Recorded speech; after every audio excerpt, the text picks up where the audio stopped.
Danny Meehan and Dr. Mason West.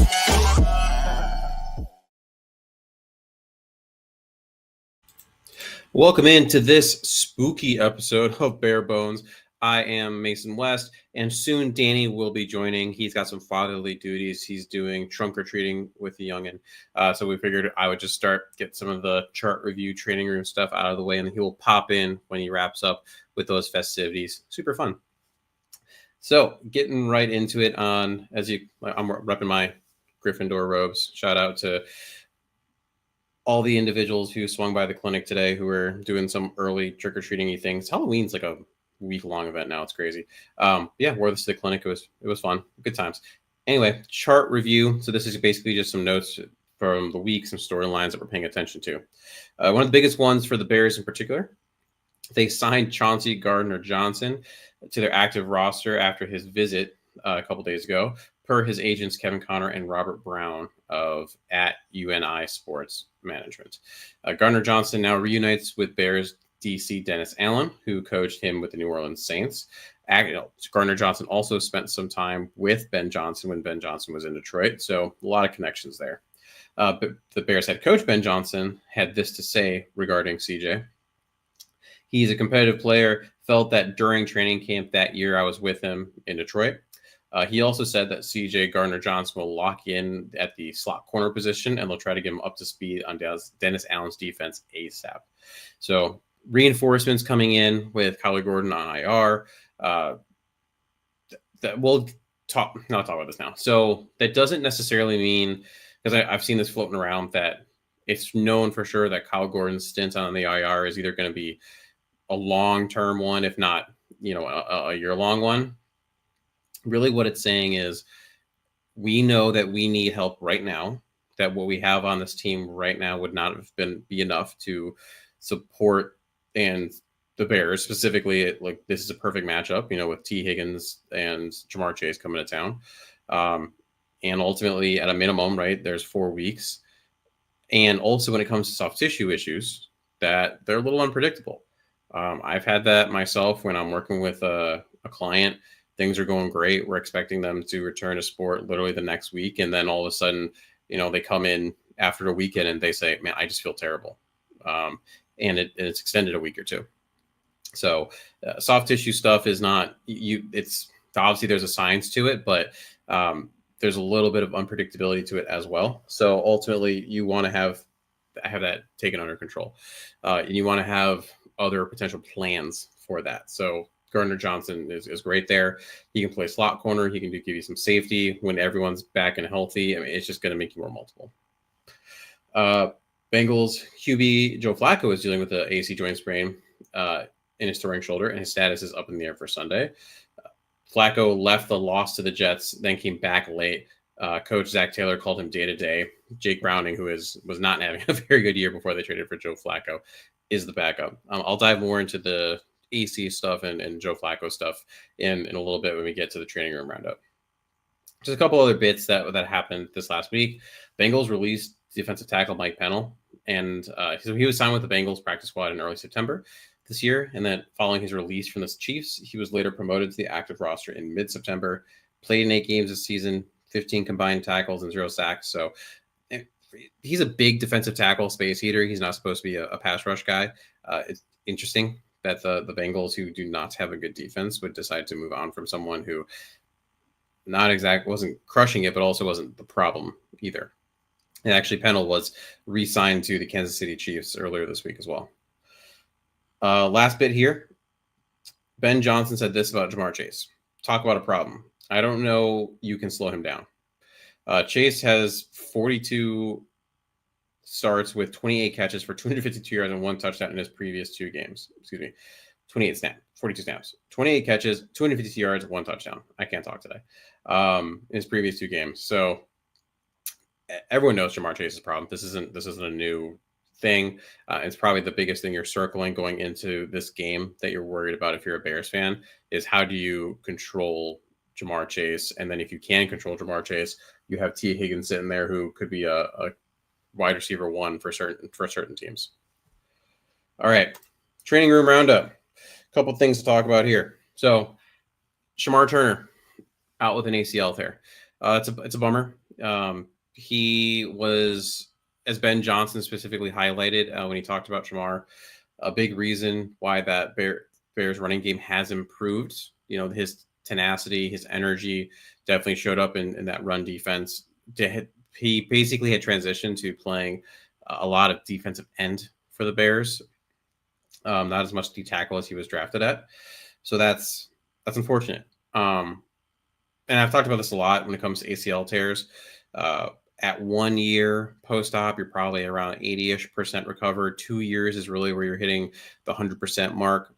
When it comes to professional sports, you're not waiting for that. So I'm sure that there will be a push to, try to get back in the first couple weeks of the season, probably starting the PUP list, missing training camp, things of that nature next year. So that's really unfortunate for a guy who it was starting to come around a little bit. And for really a guy that needs snaps, because he missed time earlier this summer and beginning of the year as well. So he was already behind the 8 ball a little bit. Luther Burden is going to be, he's DMP the last 2 games. I'd be blown away if he plays out with the concussion. In terms of trying to get back from a concussion, you have to hit certain landmarks. So basically, can you do insert thing here without symptoms popping up? So it starts really slow, right? It's day-to-day stuff. It's then can we just get the heart rate up? And then slowly you're trying to, right now, can we do football activities? He clearly he's not doing anywhere near doing football activities. So he's more than likely out. Roshan Johnson with the back. Also, there's no reason to think he's going to be back. Dominique Robinson, and that's a problem we'll get to in a second here. But Dominique Robinson also DMP the last 2 games. I mean, high ankle sprain. The timeline, he's not playing. He can't play. It's one of those things where I've talked about this before. High ankle sprain, talus, basically the dome that between the foot and the ankle that gets shoved upwards between the tibia and the fibula. Those 2 lower leg bones, and those split or move outwards, and you hurt the syndesmosis, and really you get a sprain of it. So every time now you put pressure on that foot, it's going to get shoved up into that space. That's why you'll see a lot of individuals who had that high ankle sprain are wearing the boot, simply just to try to keep the foot in place, not let it put pressure upwards. So yeah, he's no way he's playing.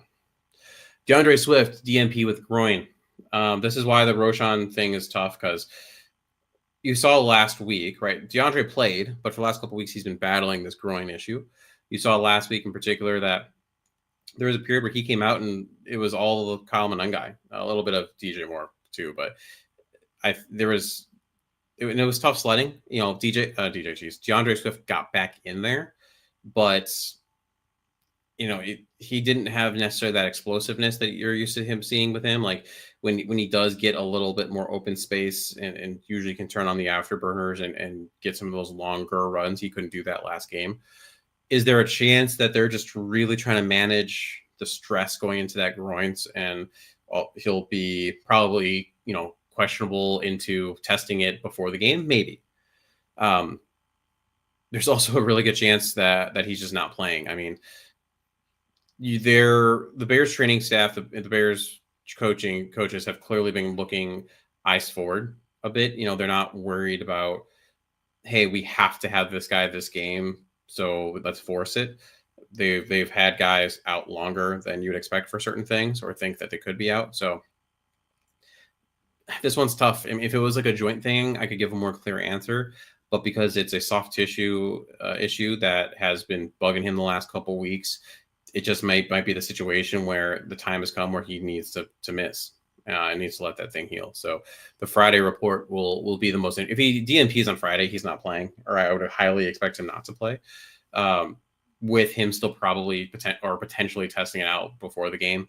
More likely than not, though, you're looking at a backfield of Kyle Monangai, Travis Homer, and DJ Moore sprinkled in there. DNP, Joe Tooney, that was veteran rest. That's whatever. Don't worry about that. Big for the Bears. Cole Kmet was limited the last 2 days. I expect him to play. He has not been lighting up the box score in terms of catches and touchdowns, but he has been extremely important when it comes to his blocking. There's a big difference between having him as the edge blocker who can go out on routes and Durham Smythe. Durham Smythe is a non-factor on those routes. Komet gives you a little something. So, and you saw the Bears tried to get around that. They used Ozzie Trapillo as a jumbo tight end, essentially. And they ended up, I didn't see it being very impactful last game. I think that's not saying much considering what ultimately how that game turned out. The running game just wasn't where it needed to be. Again, DeAndre was definitely hurt, but having Cole in there is going to be very important for pass blocking, landmarks in the running game, etc. All the receivers that were out, so DJ Moore, Rome Odunze, Olamide Zaccheaus, they were all back. Huge. Rome straight up said he's playing, so don't worry about Rome. Same thing with DJ. I mean, he's going to be managing that groin issue for a while here. Was surprised that Zaccheaus was even on the injury report to begin with. Would expect him to be fine. Amin Agbogbemiga, I'm so terrible at saying his name, was full the last couple days, so he potentially could get activated if they so choose and need him. The other big one, Tyreek Stevenson, full participant after being limited. Fantastic news. You saw the Bears pass coverage just really struggle last week, and to have him back, to have Gardner Johnson now to be at that nickel for you, that slot corner nickel position for you. I can't even explain how important that ultimately is going to be for that secondary. So especially when you're going against, as I've already highlighted, these vaunted Bengals wide receivers. Before we go on to the Bengals injury report, Walter Preen, sorry if I butchered your last name, asked the question, will they make a trade? So if they had beaten the Ravens and they beat the Bengals, I would have said more confidently yes. And you could pick a position. I mean, there were a couple you could talk about. With the loss to the Ravens, it decreases it a little bit. Primarily because this team is not a insert this player position away from a Super Bowl run. I think you're seeing this year, there's clearly still issues with this roster, right? Not like awful. They're not horrendous. I mean, they're 4-3. But there's definitely a reason, why you lost to a Tyler Huntley-led Ravens team. The teams that they've beaten, the 4 wins in a row, the best team you beat was the Commanders, but they're on a downturn this year. Let's be honest. And I know I, along with other people, thought that would be the case. There'd be regression with that team. And then, you beat a bad Saints team. You barely sure if they're winning against the Raiders. And I say all this just to simply highlight what's going to happen. And you never know. This is not the greatest example in the world, I guess, but because they always play them closer than even their talent shows year to year. But what happens when you play the Packers? You have 2 games left against them. The Eagles are definitely not as good as people thought they would be. But what happens when you go against the Eagles this year? The 49ers are a bit of a question mark. Like, they're up and down. They have their own injury issues across the board, whether you talk about with Purdy, whether you talk about losing their uber talented edge in Bosa, and then you have the Lions in the last game of the season, who you got actually smacked by earlier in the year. Now there are a lot of games that you can definitely easily, I don't know if easily is the right word, but should potentially win. I mean, the Bengals, the Giants, the Browns. I'm not thoroughly impressed by the Steelers, but they're a professional team led by a good head coach, so they'll still be at least solid, if not good. And I say all that to say, if it was more likely, if you're more confident that you not only were going to make a playoff push, but a Super Bowl run, you would make a trade. The other thing that comes into that is what's going on, like, asset-wise. So some of the positions that make sense might have been corner. You got Gardner Johnson, you have Stevenson coming back, so you're probably not doing something there, as well as asset allocation. I mean, you're paying Jalen Johnson. You just paid Kyler Gordon to trade for someone who might be, for example, in the last year of their deal, and that's why they're available, because the other team is not going to give them an extension. Now are you just doing a rental, or are you just signing that player? So that's why some of the corners in the market would be out. Talk about edge, right? I mean, you're paying Montez Sweat. You traded a second for him. I believe he's making like 24-ish or something a year. You just played Dio Dengbo. He's making 14 mil for the next per year in the next 3 years. Who is there someone available? Like, I know Jermaine Johnson's name has been floated out there, but with his, I think his is also 14 mil. Can you really support 3 pass rushers who none of them are playing like number one guys? Can you do a third one that would fall at best into that category? And then running back would be the last one. That one, it depends on what you're paying. I mean, Breece Hall's name has been floated out there. Would the Jets part with a 4th or a 5th round pick? And then again, it's the resource you're already paying DeAndre Swift. With all that being said, if I had to put money on it, I think they maybe trade for an edge or a running back, maybe.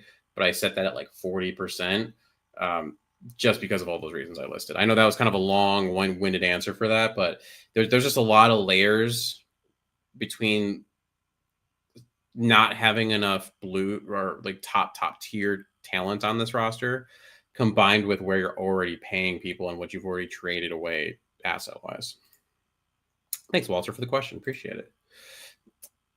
All right, Bengals injury report. I'm just going to run through some of these really quickly. Some of them matter, some of them don't. So Dylan Fairchild, full participant guard for the Bengals. We'll talk about Flacco in a second. Trey Henderson's going to be out. I doubt he's playing in this game. Don't worry about BJ Hill will play, limited participant. Dalton Reisner, one of their guards, he's been sick for a bit. I feel there's a good chance he plays. Logan Wilson, linebacker for them, has not participated with a calf. I'm guessing he's out. So the big one to talk about is Joe Flacco, obviously. Big being, in quotations. Don't get me wrong, the Bengals are better with Joe Flacco. I'd much rather face Jake Browning if at all possible. But when it comes to Flacco, right, as I said earlier, sprain in his throwing shoulder on the right side. Jamar Chase actually today in a press conference said Joe played regular, looked the same in practice today. I didn't know he was injured for real. Flacco returned to practice, like I said earlier. Zach Taylor called him 50-50. I'll take it. I think it's more 90-10 kind of thing. That I'm pretty sure he's going to end up playing. With even the fact that he's potentially playing and it's his throwing side, it's probably more of like a grade 1 that only takes 1 to 2 weeks. I mean, even if it's a grade 2, that's usually like about 2 to 4 weeks of recovery. That getting some partial tearing of those ligaments. Other positions might wear like a harness just in case, just to have pain control. So a lot of times you're going to do injections into the area as well. With all of that, maybe he plays with a harness, corticosteroid injection, all that jazz. I'm pretty certain he plays. I mean, they brought him in here for a reason. I think he wants to play. He's shown, I mean, he could have been sitting on his couch for the last couple of years, but he's come back to the NFL and he's played pretty well. So expect Joe Flacco in this game.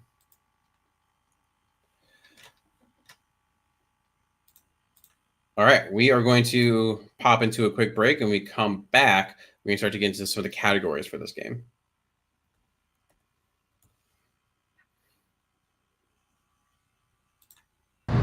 Proper gut health is instrumental to athletic performance and recovery. Our gut is in essence a second brain, and health researchers are continually uncovering new benefits of probiotics, scientifically connecting the dots between gut health, reduced inflammation, and stronger immunity. Kombucha is a tasty, clean label, functional option to easily add probiotics into any athlete's routine. We call it balancing your brains. Kombucha is a premium performance-focused kombucha crafted specifically for athletes and active individuals. This revitalizing beverage blends the traditional benefits of kombucha with nutritional enhancements to support energy, hydration, and recovery. Made from organic teas and infused with natural electrolytes, kombucha offers a delicious and effective solution to maintain peak performance. Better athletic performance, increased nutrient absorption, improved wellness, and improved cognitive stamina. Use code BEARGUTCHECK for 15% off your order. All right, so my knee-jerk reaction for this game, it's the Caleb conversation, if we're being honest. I'm very over it in a way. And when I say that, I mean I think we've established, and if you watch not just the game, but especially if you have the opportunity to go back and watch film or anyone talk through film, for example, if you haven't had the opportunity, I would be subscribed to the Patreon for the QB School. I think JT O'Sullivan does a fantastic job of being pretty real, right? I mean, he's got no specific skin in the game of making Caleb sound awesome or making him sound terrible either way, just what he's assessing. But if you really look at it from that lens, is there ways that Caleb should be better? Yes, 100%. Are there throws he misses? Yes. Does the accuracy need to be better? Yes. Does some of the decision making, you look at that interception last game? Yes. But all that being said, those who are, I'm going extreme at this point, but those who are calling for Tyson Bagent to start, those who are calling him a bust, those who are willing to essentially throw in the towel, oh, this is the Bears all over again. It's illogical, to be quite honest, if you look at what's happening. I think the NFL world has been broken by players like CJ Stroud, players like Jaden Daniels, and then even to an extent Drake May. The Drake May conversation. Okay, quick sidebar. I get it because you're going to look directly at the draft class, right? Caleb was taken first. You could pick any quarterback you wanted. You took Caleb. Last year, Jaden Daniels wins Rookie of the Year. This year, Drake May's playing out of his mind. And for me, for a while, I had Drake as my number one. I did shift Caleb to number one in that pre-draft process. But if you, I get it why there's a desire to compare in the same class. But at the same time, let's just say we threw Caleb in the Kenny Pickett, Malik Willis draft. Would you say, oh, we're good, that this is good enough because look at the other quarterbacks? No, you would still want more. Because as Caleb would tell you, he is not playing good enough. But I think we can establish that he is not a bust, right? Think about what he's done in terms of, completion percentage, yards, touchdowns, and also just the eye test, like how the game is being played compared to even, Justin Fields. I was and continue to be a Justin supporter, but that there's limitations to his game. It's very obvious.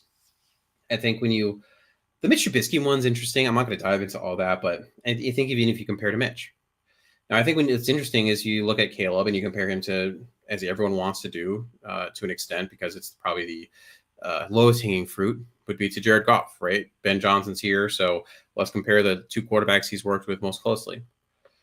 Just when you look at Caleb Williams and Jared Goff through 7 games with Ben Johnson, because we can just ignore everything that was last year with Caleb. That was ridiculous. But when you look at games 1 through 7 with Ben Johnson, completion percentage, Caleb, 61.9%, Goff, 63.9%. Yards, 1,636 for Caleb, 1,904 for Goff. Yards per attempt, 7.3 for Williams, 7.6 for Goff. Touchdown to interception ratio, you have 9 and 4 for Caleb. You have 12 and 6 for Goff. In terms of a passer rating, 90.2 for Caleb, 93.2 for Goff. EPA per pass play, 0.06 for Caleb, 0.02 for Goff. Caleb was sacked 12 times, Goff 13.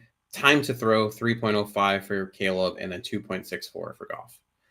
Those numbers are eerily similar. I mean, yeah, the Goff had about 300-ish more yards. He had some more touchdowns, but also more interceptions. But when you look at it, it was all very, very eerily similar. Sidebar to that, I keep doing sidebars. Sidebar to that, the other one that someone might point to is the time to throw. 3.05 for Caleb and 2.64 for Goff. They're different quarterbacks.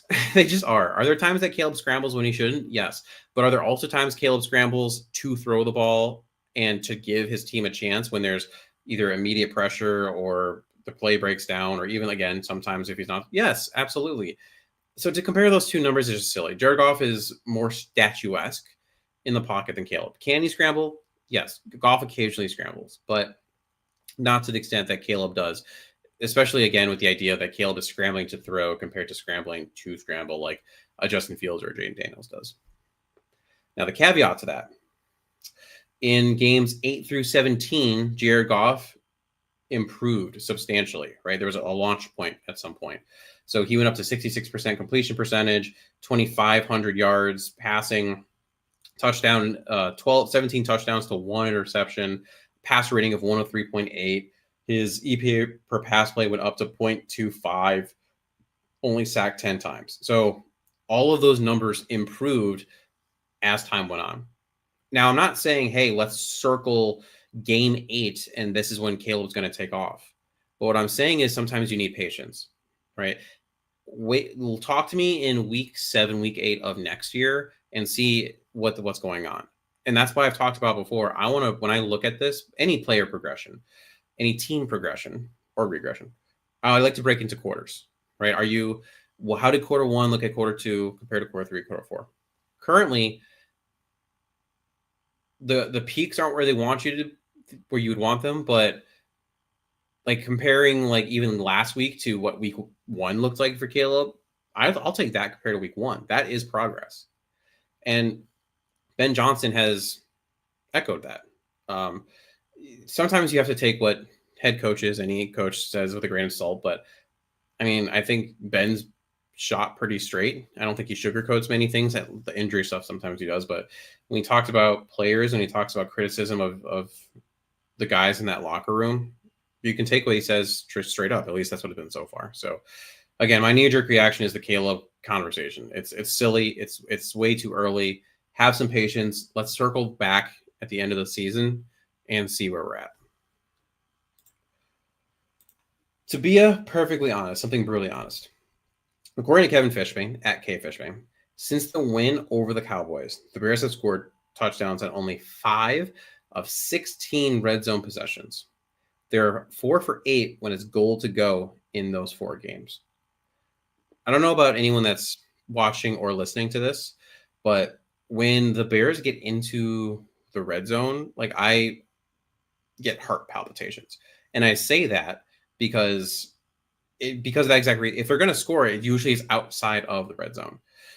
So this is unacceptable. This is a team issue. There's times where it's on Caleb. There's times when it's on, let's say, your left tackle who false starts. There's times when it's on DeAndre Swift for not hitting the right hole and getting stuffed. There's times when it's on your guard because he blows a block. There's times when it's on Ben Johnson for calling a ridiculous play call that really doesn't make a lot of sense in that particular situation. So it's a team issue, team effort when it comes to the issues that they've had in the red zone. Going back to last game, imagine the feeling and the vibes being 14-0 instead of 6-0, right? That Ravens team was playing off so much energy because they were able to get the stops they did. And that could have been substantially shifted. And also 4 for 8 when it's goal to go. Like, come on, that's insane. So to be honest, that is unacceptable and that needs to change. Danny's here. Hey, Danny. Hi. Apologies for the delay, Mason. I caught an accident on my way home from trunk or treat, and that backed up our whole little main. I was 3 blocks from home, and it backed up the whole area. That's all good. Pretty wild. We are in the to be a perfectly honest category. Oh, this is perfect. Anything you'd like to be honest about? I caught the tail end of it with you talking about how the offense needs to be better in the red zone. That was actually going to be mine, but I have a backup, and I'm not sure if you covered it all, doing like the news and notes and the injury wrap up or whatever.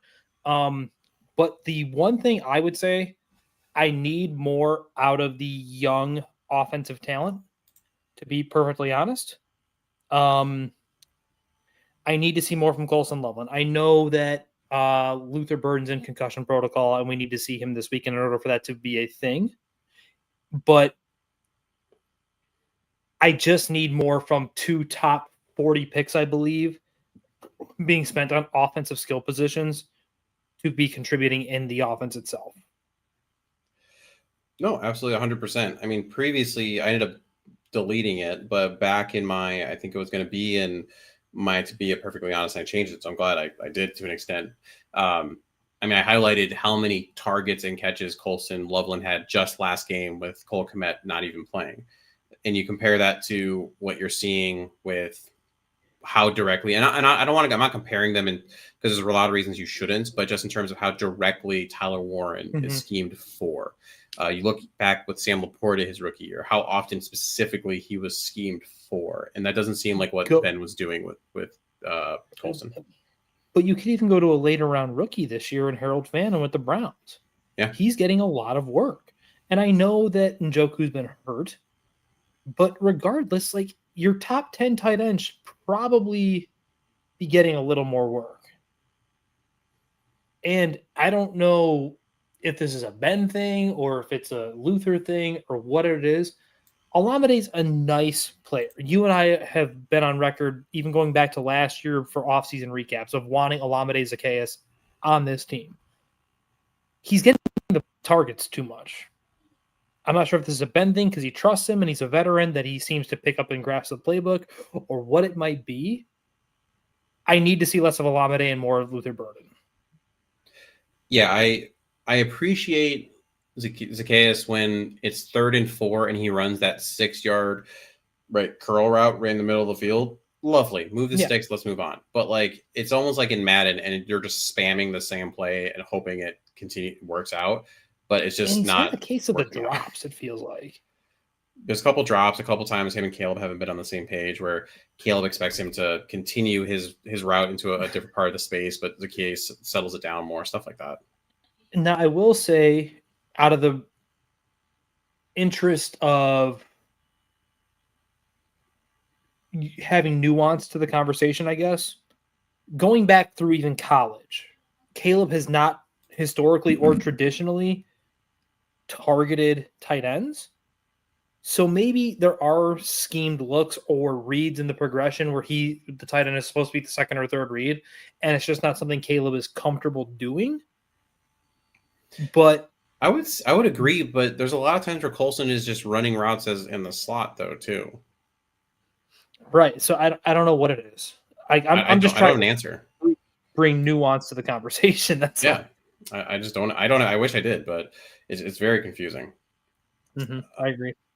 Well, ain't this humorous? Something quirky or funny? Mine. So, the Bears pass rush win rates versus the Ravens.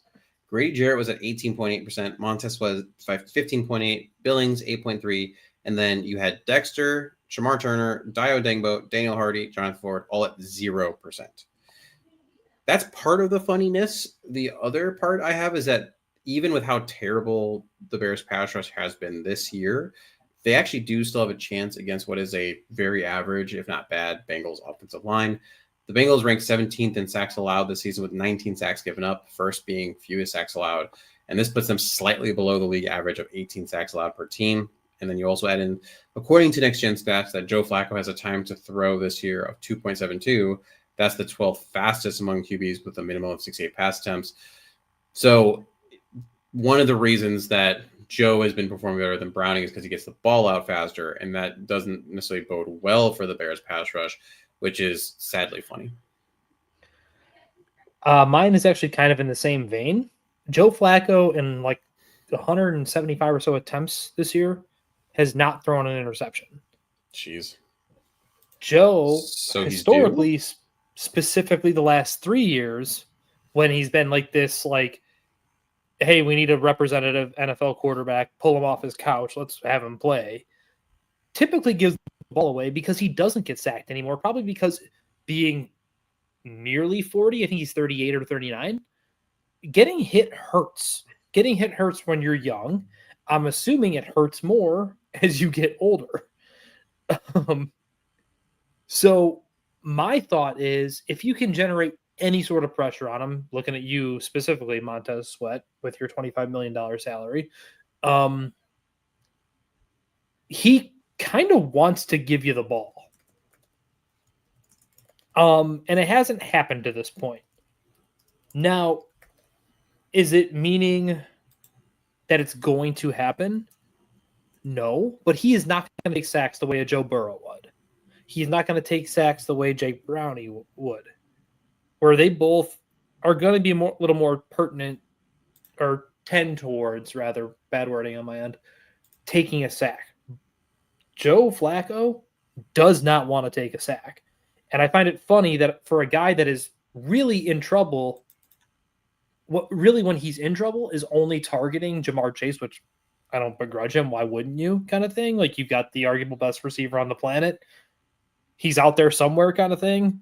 Like, we're all used to that at one point where Brandon Marshall was catching 115 or 120 balls a year. Hey, Jay's in trouble. What's he going to do? Throw it to Brandon. That's what these guys do. So I think there's a chance that if you get some duress on Flacco, you can get him to give you the ball. Because he kind of wants to. He doesn't want to get hit. He'd rather throw the ball down the field and yeet it into coverage before he gets hit. So that was my ain't this humor, is that he has I think it's 172 or 175 pass attempts this year. I'm sorry, I don't got my notes in front of me. I kind of just ran into the room and started recording without an interception this year. Yeah, that's absolutely nuts. All right, we actually have a break coming right now. So I'm just going to talk about our merch for a little bit. We have merch. Basically, that's it. You should go buy it. You can go get it at second-city-gridiron-shop.forethall.com. I'm actually also right now, we're at 37:34 in the podcast, throwing a QR code up at the top of the screen. So if you're watching live, if you go catch this later, if you're listening to the podcast, you can pop to that time code. Go ahead, scan the QR code. It'll bring you right to the website. Get some cool stuff. Holidays are coming up. Do you have a Bears fan in your life that you know listens to this podcast? Or do you know someone that should listen to this podcast? Give them a hat. Give them a t-shirt. Give them a mug. Any of those cool, fun things. Yay, merch. Merch is fun. I've got my merch in the mail. I've ordered my merch. It's coming. What you need to know, this is just some important specific stats and questions that we're going to ask about this game. The Bears versus Bengals rivalry has been played 12 times, with the Chicago Bears winning 6 games and the Bengals winning 6 games. Bears have won the last 3 matchups, with most recent in 2021, where they won 20-17. Roquan Smith had a pick 6 in that game, and Andy Dalton was the starting quarterback for the Bears. Oh, my God. What a time. What a time. All right, Danny, I got some questions for you. You do? Yeah, now I get to actually ask someone instead of like last 2 weeks where I just said it and then I answered it. It was a weird vibe, and chat loved it. All right, and you kind of already alluded to this a little bit, but is the Flacco effect real? That's a weird question, because I feel like you're asking, is he better than Jake Browning? Essentially, that's really what it is.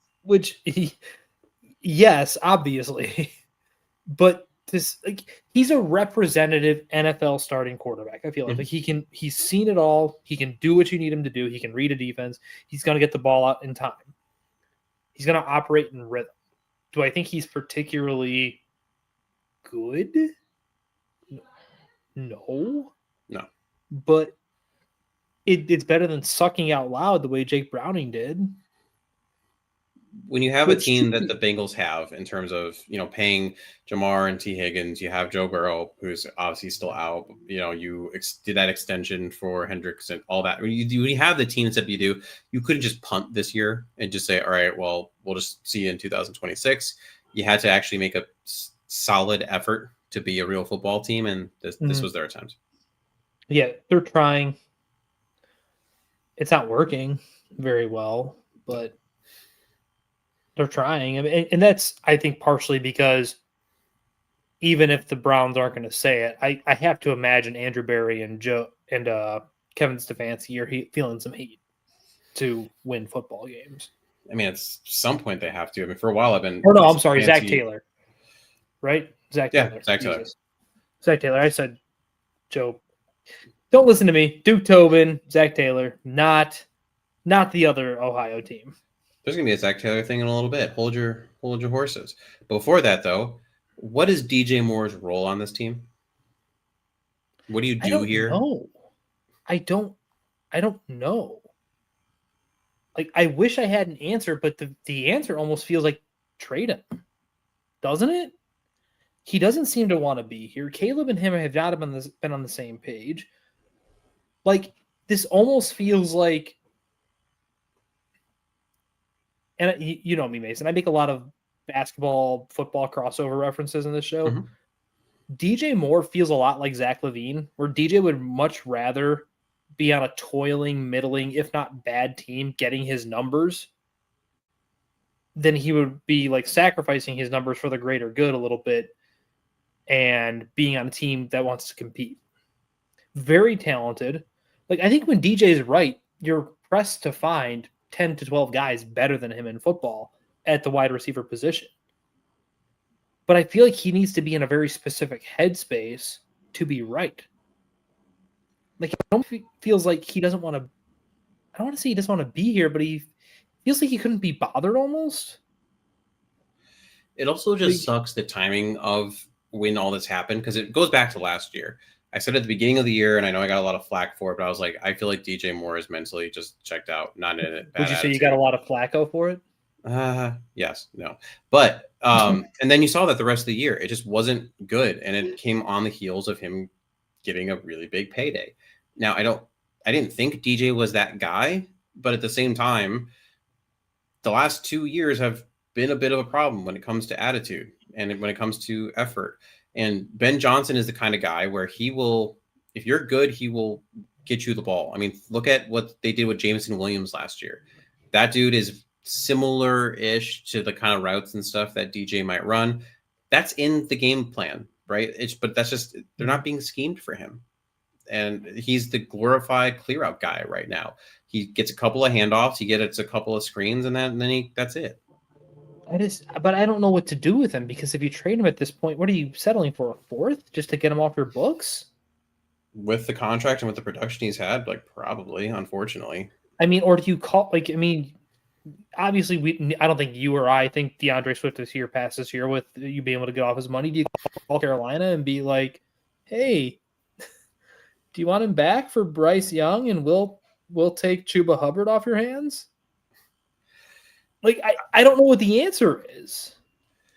I wouldn't be surprised if trade deadline comes and goes and he's still here and the justification is he can still help our team. I also wouldn't be surprised if the trade deadline comes and goes and he's been sent elsewhere. You're saying, Rome, you are the dude. Hey, Luther. And I mean, the Luther Burden concussion throws a bit of a wrench in that, if we're being honest. Also, it seems like he's not really getting the playbook as much as he'd like to. So take all that there. I'd lean towards he's still probably going to be here for that exact reason. So do I. I agree. But if he's becoming a consistent problem, and Ben has said as much, Ben and the coaching staff fell on the sword for penalty problems, execution problems, the first 3 or 4 weeks of the season. This last week specifically, if you listen to the words, that's damning on the players. Yeah. Like, and at a certain point, like, if DJ were to be traded, even if it is for, call it 65 cents on the dollar, to quote the Joker in The Dark Knight, it's about sending a message, right? You're not above. If you're not with us, you're against us, kind of a thing. Like, right. Like, and I think that's going to happen? No, I think if they do move off DJ Moore at any time in the future, it'll be in the offseason.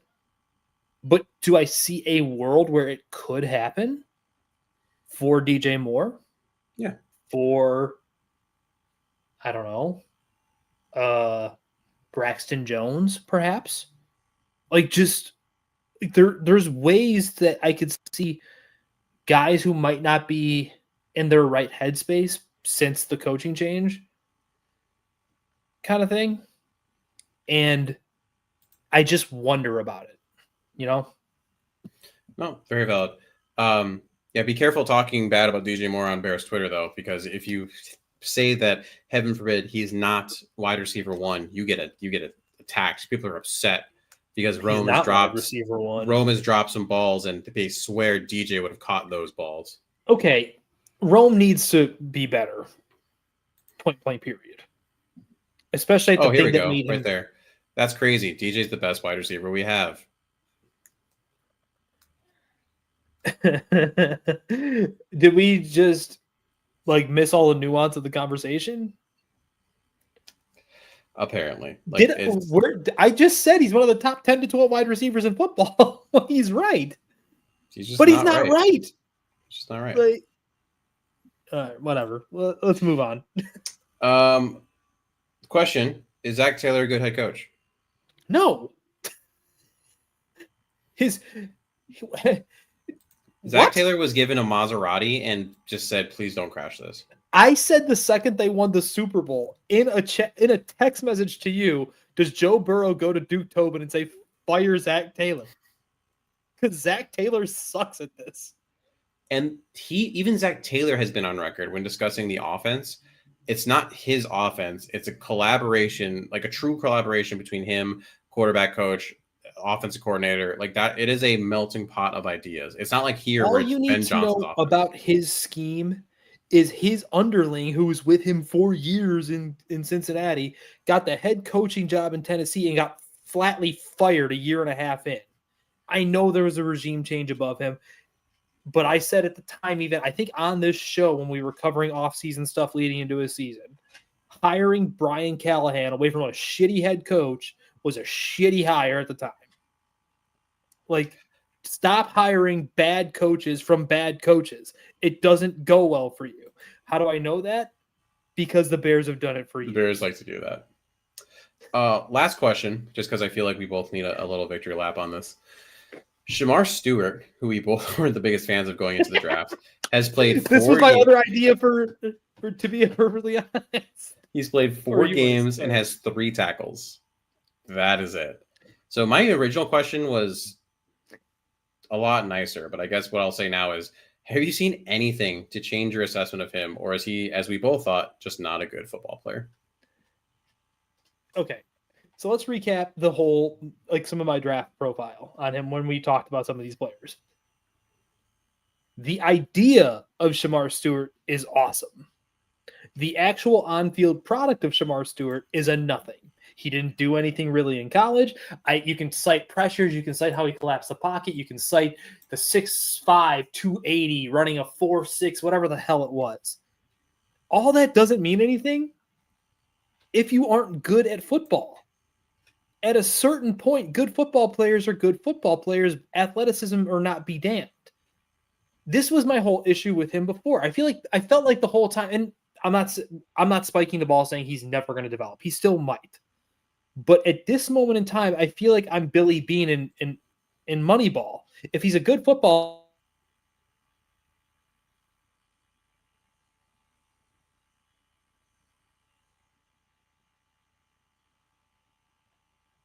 all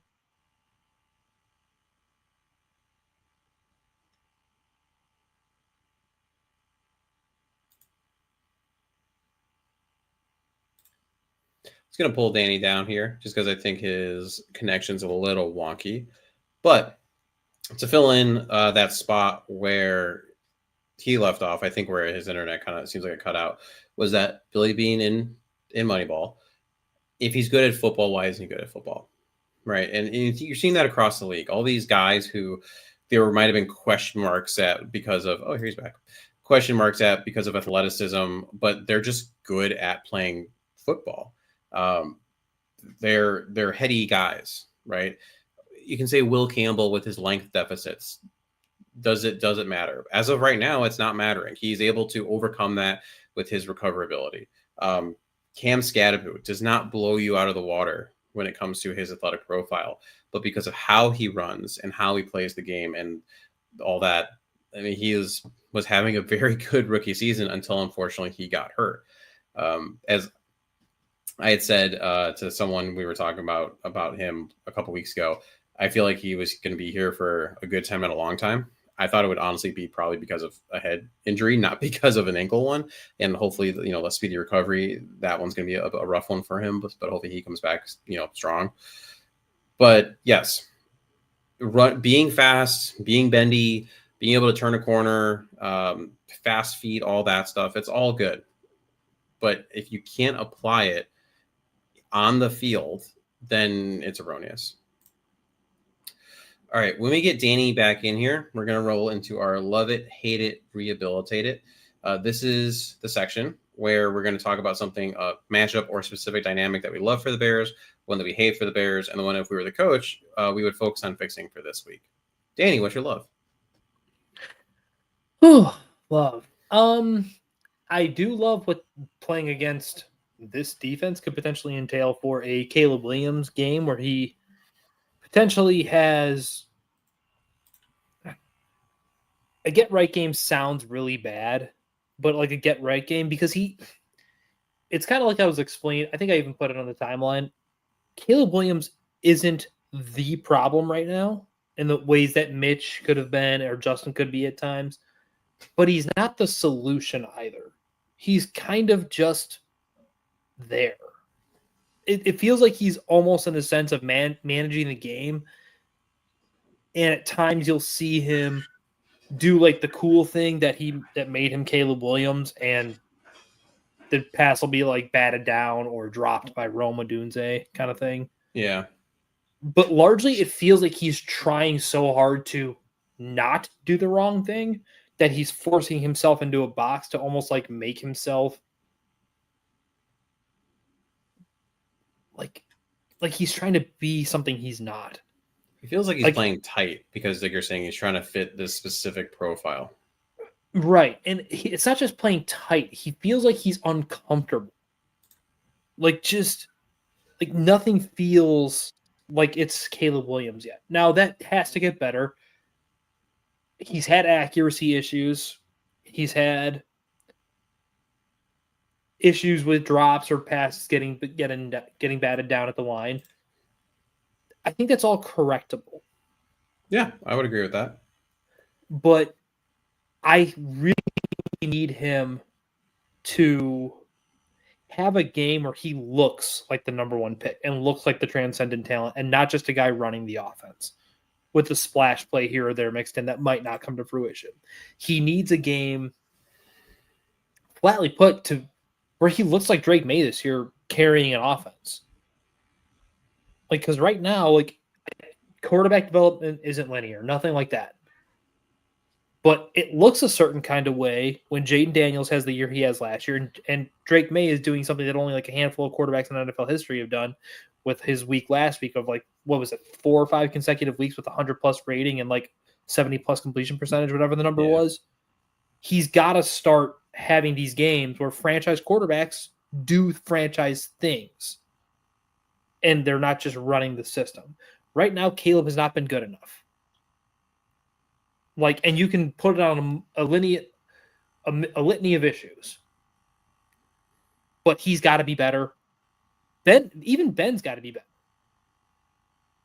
Yeah. Like Ben got pantsed last week by John Harbaugh. Like flat out, like outside of the first 2 drives, Ben had no answers. So it's like once the script ended, and I know some people think the script is a big myth and completely over talked about, but like once it ended, it's like Ben didn't have the right answers for the test. So yeah, I would say my love was similar in the same vein, that just the chance for the Bears to get some mojo back. Part of the reason is also just who they're playing, right? The Cincinnati Bengals defense is allowing 0.242 EPA per dropback play. They allowed 0.370 EPA per dropback play specifically in the last 4 weeks. Defense is allowing 0.242 EPA per dropback play in 2025 season, and they allowed 0.099 EPA per rushing play in the last 4 weeks. Those values over the last 4 weeks are both worse in the NFL. So, if there's going to be a week that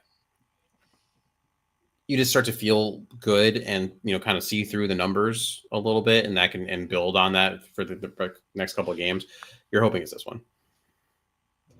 Mm-hmm. My hate is pretty straightforward. I mean, it's the Bears DBs versus the Bengals wide receivers.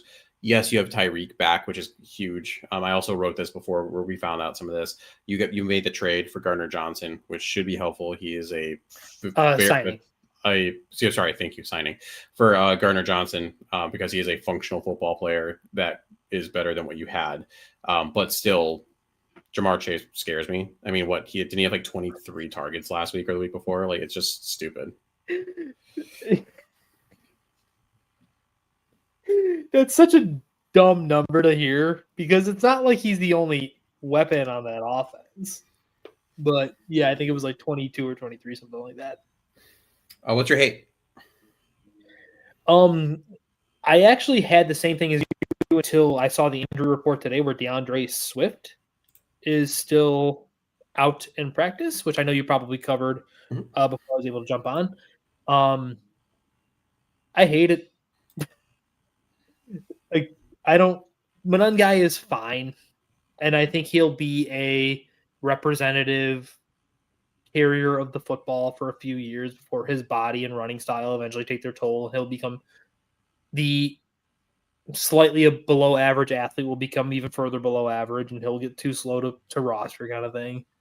But and I love Kyle Manungai, you know that, but I don't need Britton Brown snaps in my life. I don't need to see Travis Homer more than once or twice a game because I think he's going to be active this weekend.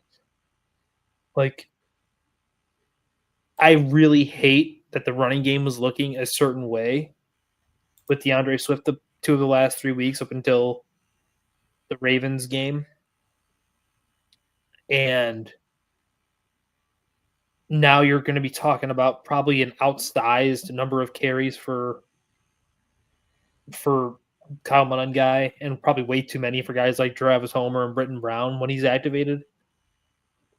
Like, I just don't like how that feels because I didn't like it before with Swift, even though for that 2-week stretch, that was literally probably the best football DeAndre Swift had been playing in his career.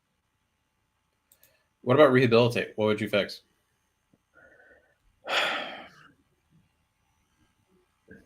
Could I fix the pass rush, or is there no way to do it? Like, I think Ben said it earlier this week. It's just about winning your one-on-ones. I mean, that's on them. Yeah, like that's the thing I keep coming back to when I say rehab. You got to fix the pass rush. There is too much capital between draft and free agency money tied into these guys between Sweat and Jarrett and Dio Odengbo, and I know Shamar Turner just went on the DI season on IR he tore his ACL, right? That's what it was. Mm-hmm. So it's like, yeah, there's a lot that you're overcoming, but I was told this year was going to be the Gervon Dexter breakout year. It's time to break out, dude.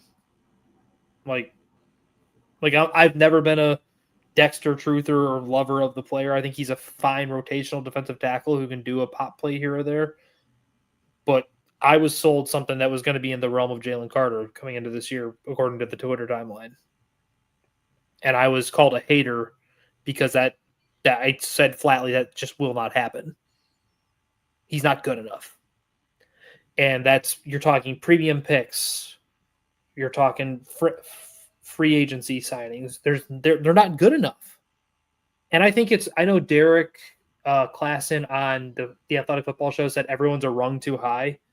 I think that's being generous and nice. I think this is just, these guys are not they're not good enough. Like, it feels like a rung too high is being generous. They're probably 2 rungs too high. Like, for what they're being asked to do, or they're just too old or overpaid. So in some cases, maybe like Jared at this point, maybe both. My rehabilitate is it's fix the damn penalties.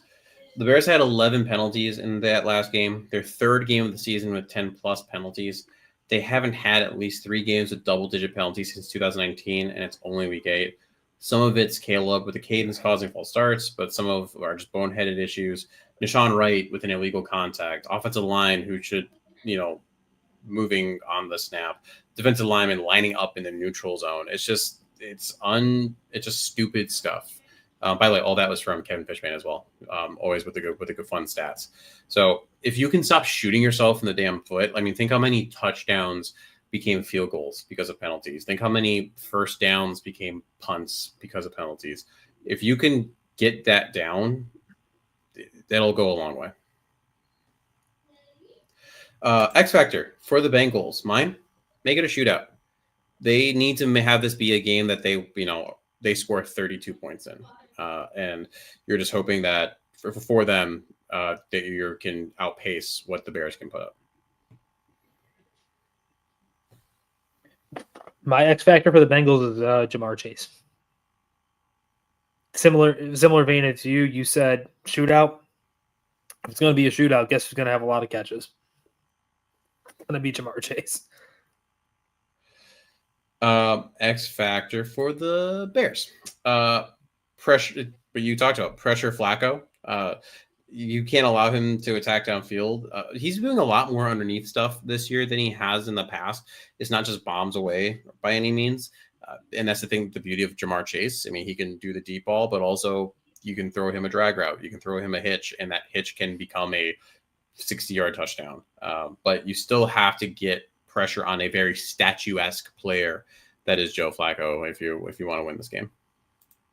That's Elite Dragon 5 to you, Mr. Man. My X factor for the Bears is actually going to be offensive play calling and specifically Ben Johnson. I think if you want to win what could become a shootout, because both of these defenses are a bit haphazard, you need to be in your bag. And yeah, that correlates a bit to Caleb and his performance. But with how I thought his play calling kind of fell off after the first few drives last week, I think he needs to find himself a bit again. And I know he's in a new gig, but last week felt like the first week where he might not have had the answers he really should have. And we talked about Caleb playing a little tight. I think Ben's calling a little tight. Not that he should be doing this, but I think when you look back at the Lions, or even when he tried to start doing it at the beginning of the year, like he tried to have some of those trick plays in there. You know, he tried the stumble bump which was insane that he tried that at that point in time. But, you know, I think that was him being a little loose and like having some fun, and it didn't work out for a variety of like none of the trick plays besides the flea flicker have really worked out. And so I just hope he can take a breath and have some fun with this, you know, just get back to what almost makes like him have fun. one of the best play callers in the league. Yeah. Agreed. All right. Last break. And then we'll get to the last few bits of the show.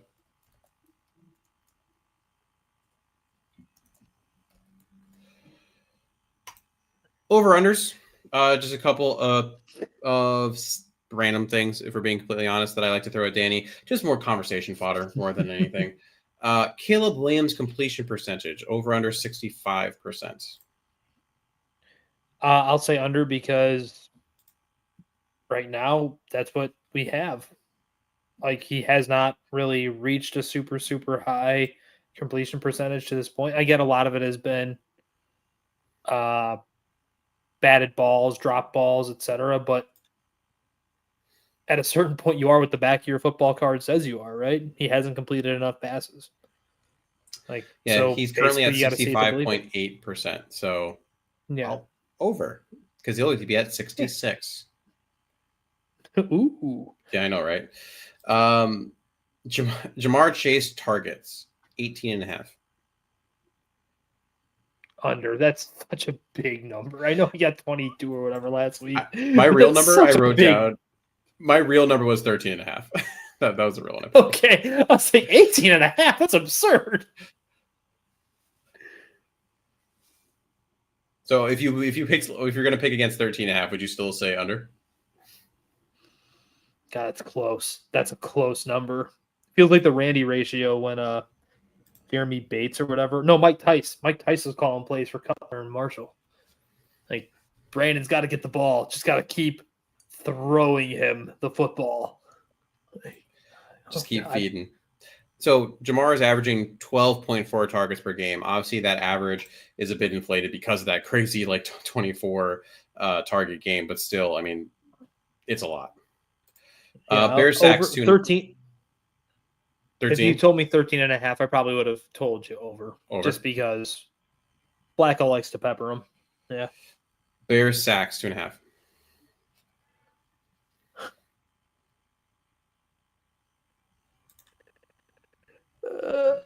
Over? I'm being optimistic. Over? When I think back with the Bears pass rush, it hasn't been good. but at the same time, there's still a couple. I can still remember enough moments in games where I'm like, oh, that was like an almost sack. Oh, that was an almost like, and I don't know that Joe Flacco will be able to elude the pass rush as well as some of the other guys I've gone against, and a Jaden Daniels, Well, even like a Spencer Rattler, stuff like that. Yeah, you know what's going to happen, right? Because I talk shit about Gervon Dexter, he's going to have 2 or 3 on his own. Exactly. It's just how it works on this show. Last one of these, Cairo Santos missed field goals. Half. I don't think he'll miss. Under. Lovely. All right. Last category, and then we're going to get out of here. Bear gut check. We use our gut feelings, revitalized by kombucha, of course. Go ahead, use code Bear Gut Check and get yours to give our game predictions against the line. When I grabbed these, this was yesterday. These lines might have moved, but I was not going to update them. Bears at Bengals. Bears favored by 3. Bears cover and win. They have to win. Yeah, it's getting to that point where it's not the whole crazy must win, because at the end of the day, NFL, that's not how it necessarily works. It's not must win. But you got to feel that the locker room is pretty pissed about messing up the winning streak against Snoop Huntley. Like, let's be real. The NFL players are prideful. They're not happy that happened, and there's enough talent on this team that they should be able to turn this around. And I believe in Ben Johnson. I believe he is pissed off enough that he will figure out how to right this. Again, especially against a not good Bengals defense. It's horrendous. Tonight's game, Ravens at Dolphins. Lamar's active and playing. 7.5 favorite Ravens. I think the Ravens are going to boat race the Dolphins.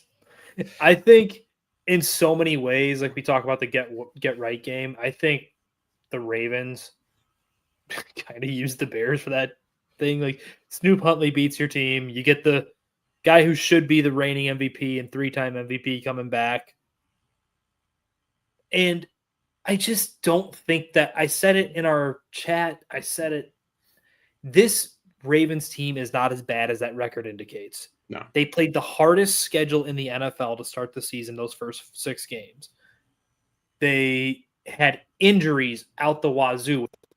Nate Wiggins, Roquan Smith, Nnamdi Madubuike. All these guys are out. And now you're starting to get them back. And John Harbaugh, no matter what you think about him and his antics, he's a hell of a football coach. There's a reason why he's there. I think that you're about to see the Ravens go on a run, starting with last week against the Bears, unfortunately. The next game I have on the docket here is Vikings at Lions. Lions favored by 8.5. The return of J.J. McCarthy. Aiden Hutchinson's got new paper. I think, myself included, a lot of fans thought way too much of coordinators leaving Detroit, namely Ben Johnson and Aaron Glenn. It's clear John Morton, while not quite the play caller Ben was, is plenty fine at the job. And I would actually posit to you and argue that Calvin Shepard's a better defensive play caller than Aaron Glenn ever was. And he just got to doing it. And I think McCarthy might suck. I think there's a lot going on with Minnesota, things like Dallas Turner not panning out to this point. Think this could be blood in the water time for Detroit to kind of put the foot on the necks of the NFC North. We add into the Vikings offensive line, which is supposed to be rebuilt and better. It's hurting. I mean, Darisaw is not where he needs to be right now with that knee. I believe Ryan Kelly is on short-term IR with the concussion, actually. They're beat up. And even when they've been... And Darisaw has been hurt off and on all year, too. And once you start missing weeks and coming back, you're healthy enough to play, but you're not really... You're not stacking anything. Yeah. Panthers at Packers.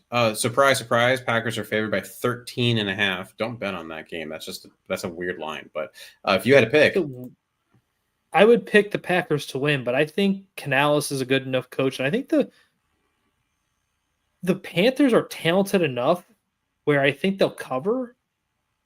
truth be told, I wouldn't be shocked if the Panthers won this game. They're a weird football team, right? They're a spunky, Like, weird team. Yeah, I think Panthers cover, but Packers win. I'm just double checking. That being said, Jordan Love can't keep getting away with what he's doing. Again, it's happening again where he's just doing this back foot heave it to wherever It's insane thing. Yeah, whatever Like I've shrine he has. never seen a quarterback. I've never seen a quarterback just get away with the shit that he does and just have it flat out work all the time. Like I thought we saw at the beginning of the year where it kind of normalized and the ball was getting picked off, but it's happening again. Like maybe it's just something he's good at. Like so talk about a weird team in the Panthers. The Panthers lost to the Jaguars 26-10, lost to the Cardinals 27-22, beat the Falcons 30-0, lost the Patriots 42-13, beat the Dolphins 27-24, beat the Cowboys, who were actually feeling better about themselves, 30-27, barely beat the Jets 13-6, and then got shellacked by the Bills 40-9. Like they're just a weird team. It's a very weird confluence of things you just said. Last game, last bit of the show. 49ers at Giants. The Bears will be playing the Giants next. 49ers a little bit down the road. 49ers are favored by 2.5. Against the Giants? I think the 49ers cover. I think that the Giants are setting up to spiral a little bit. Cam Scatterbo just got hurt for the year. And Jackson Dart has a lot of work still to do. I think Brian Dable sucks at his job flat out. Like he had the little weird influx of like exciting whites for that couple weeks, but one of your exciting whites is done. Yeah, Niners win and cover. And they're supposed to be getting Brock back, right? I believe so. I have to double I check believe that, Brock's so. coming back. So you're upgrading your quarterback inherently because Mac Jones also sucks out loud. Which I will say this for all those it's a system thing. Yeah, Mac played cool for like 2 weeks and then they got film on him. They're like, yeah, Mac Jones is still Mac Jones. He won't throw past 9 yards. Like, Brock is a flat out better quarterback. Point blank period. All right, that is all. That is our preview of this Bengals matchup at Cincinnati. I don't know if I said that. I believe I did on the line. But yeah, this should be like Danny said. The term "get right" game just sounds one. It's silly because the NFL is a week-to-week league. There's no real reset. But at the same time, there are vibes that does happen.